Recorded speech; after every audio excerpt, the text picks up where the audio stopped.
25 साल पहले मैरी पहली बार इस तोते से मिली थी। इस छोटे से हरे तोते को देखते ही मैरी के चेहरे पर मुस्कान आ जाती थी। मैरी के मुंह में बहुत गंभीर छाले थे। जब भी वह बोलने की कोशिश करती उसका चेहरा लाल हो जाता और वह मुश्किल से कुछ शब्द ही बोल पाती। उसके माता पिता उसे कई डॉक्टरों के पास ले गए लेकिन कोई भी उसे ठीक नहीं कर पाया। धीरे धीरे मैरी बहुत शर्मीली और चुप रहने लगी। किसी ने नहीं सोचा था कि यही साधारण सा तोता एक दिन उसकी जिंदगी की सबसे बड़ी उम्मीद बन जाएगा। मैरी ने उस छोटे तोते का नाम बाउली रखा। शुरू में वह बस उसे खाना खिलाती और चुपचाप अपने मन की बातें उससे करती, क्योंकि तोते के सामने उसे इस बात का डर नहीं था कि कोई उसका मजाक उड़ाएगा। धीरे धीरे बाउली की खासियत सामने आने लगी। उसने मैरी की आवाज की नकल करना शुरू कर दिया। वह छोटे छोटे शब्द भी अच्छी तरह बोलने लगा। इसके बाद मैरी ने बाउली के साथ बोलने की प्रैक्टिस शुरू की। वह उसे एक एक शब्द सिखाती और बाउली उन्हें साफ आवाज में दोहराता, जैसे कुर्सी, बाड़, फूल, पत्थर और दूसरी चीजें। बाउली सब कुछ जल्दी सीख जाता, यहाँ तक कि हड्डियां देखकर भी अपनी मजेदार आवाज में प्रतिक्रिया देता। ये सब देखकर मैरी के मन का डर धीरे धीरे खत्म होने लगा। उसे एहसास हुआ कि बोलना कोई डरने वाली बात नहीं है। कुछ समय बाद उसके मुंह के छाले भी ठीक होने लगे। अब बाउली सिर्फ एक पालतू तोता नहीं था, वह मैरी की आवाज, उसका सबसे अच्छा दोस्त और उसकी हर बात सुनने वाला बन चुका था। लेकिन एक दिन मैरी के पिता को लगा कि उनकी बेटी इस तोते पर जरूरत से ज्यादा निर्भर हो गई है। उन्हें डर था कि वह हकीकत और कल्पना का फर्क भूलती जा रही है। इसलिए उन्होंने फैसला कर लिया कि बाउली को घर से भेज देना चाहिए। जब मैरी ने यह बात सुनी तो उसका दिल टूट गया। उसने सोचा कि अगर बाउली उड़ना सीख जाएगा तो चाहे वह कहीं भी चला जाए, एक दिन उड़कर वापस उसके पास आ सकेगा। इसी सोच के साथ मैरी उसे छत पर ले गई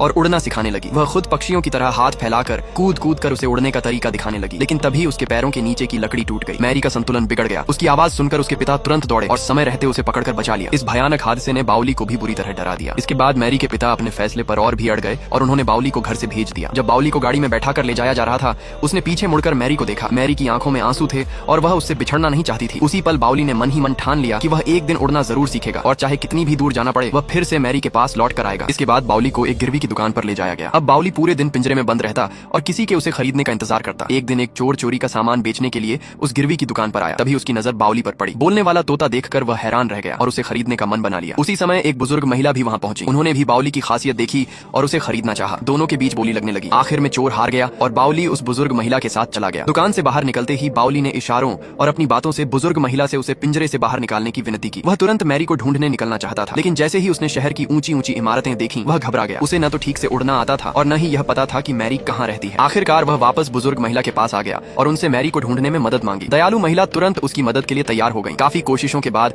उन्हें मैरी का पुराना पता मिल गया। लेकिन जब दोनों वहां पहुंचे तो पता चला कि मैरी का परिवार काफी पहले वह घर छोड़ चुका है। पड़ोसियों से पूछने पर मालूम हुआ कि मैरी अब लॉस एंजेलिस चली गई है, जो वहां से करीब 3000 किलोमीटर दूर था। ये खबर सुनकर बाउली बहुत उदास हो गया। उसने बुजुर्ग महिला से उसे वहां ले चलने की विनती की। महिला ने समझाया कि इतनी लंबी यात्रा आसान नहीं है। उनकी उम्र भी काफी हो चुकी थी और शायद वह इतना लंबा सफर पूरा न कर पाए। लेकिन बाउली की जिद और मैरी से मिलने की चाह देखकर आखिरकार उन्होंने हाँ कर दी। इस तरह एक बुजुर्ग महिला, एक छोटा सा तोता और एक पुरानी कार एक लंबे सफर पर निकल पड़े। रास्ते भर वे नक्शा देखते और धीरे धीरे आगे बढ़ते रहे। लगभग 2 महीने में उन्होंने आधा यूरोप पार कर लिया। लेकिन लगातार सफर की वजह से बुजुर्ग महिला की तबीयत बिगड़ने लगी। रास्ते में उनका लगभग एक्सीडेंट भी हो गया। किस्मत से दोनों सुरक्षित बच गए। डॉक्टर ने जांच के बाद बताया कि उनकी आंखें बहुत कमजोर हो चुकी हैं और अब उनके लिए गाड़ी चलाना सुरक्षित नहीं है। मौसम बदलते रहे। बसंत बीता, फिर सर्दियां आईं, फिर समय आगे बढ़ता गया। बुजुर्ग महिला की आंखों की रोशनी धीरे धीरे लगभग खत्म हो गई, लेकिन बाउली ने कभी उनका साथ नहीं छोड़ा। कई साल बीत गए। आखिर एक दिन बुजुर्ग महिला को एम्बुलेंस ले गई और वह फिर कभी वापस नहीं लौटी। अब बाउली ने आखिरकार उड़ना सीख लिया था। उसे सिर्फ इतना याद था कि बुजुर्ग महिला ने कहा था कि सूरज जिस दिशा से निकलता है उसी तरफ उड़ते रहोगे तो एक दिन लॉस एंजेलिस पहुंच जाओगे। इसलिए वह लगातार पूर्व दिशा की ओर उड़ता चला गया। एक दिन उड़ते उड़ते वह गलती से